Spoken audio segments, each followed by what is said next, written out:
ଆଚ୍ଛା, କେବେ ଭାବିଛନ୍ତି କି ବ୍ୟାଙ୍କ ପ୍ରକୃତରେ କେମିତି କାମ କରେ? ଆମେ ଯେଉଁ ଟଙ୍କା ସେଠି ରଖିଦେଉ ତାର କ'ଣ ହୁଏ? ଆସନ୍ତୁ ଆଜି ଏହାର ରହସ୍ୟକୁ ଏକଦମ ସରଳ ଭାଷାରେ ବୁଝିବା। ମୋ ମୁଣ୍ଡରେ ଗୋଟେ କଥା ସବୁବେଳେ ଖେଳେ। ଆମେ ଯେଉଁ ଟଙ୍କା ବ୍ୟାଙ୍କରେ ରଖିଦେଉ ସେଇଟା କ'ଣ ସେମିତି ଚୁପଚାପ ପଡ଼ିକି ଥାଏ? ଏହାର ଉତ୍ତର ହେଉଛି ନା, ଜମା ନୁହେଁ। ବରଂ ସେହି ଟଙ୍କା ଏକ ବହୁତ ମଜାଦାର ଯାତ୍ରା ଆରମ୍ଭ କରେ। ତେବେ ସବା ଆଗ ବୁଝିବା ଯେ ବ୍ୟାଙ୍କ ଜିନିଷଟା ଆଉ କ'ଣ। ଯଦି ଏକା ପଦରେ କହିବା ତାହେଲେ ବ୍ୟାଙ୍କ ହେଲା ଆମ ଟଙ୍କା ପାଇଁ ଗୋଟେ ସୁରକ୍ଷିତ ଘର।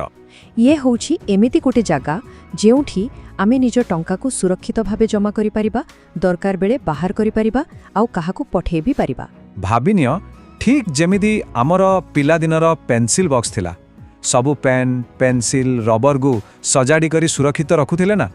ବ୍ୟାଙ୍କ ବି ଠିକ୍ ସେମିତି ଆମ ଟଙ୍କା ପାଇଁ ଗୋଟେ ବଡ଼ ପେନ୍ସିଲ ବକ୍ସ।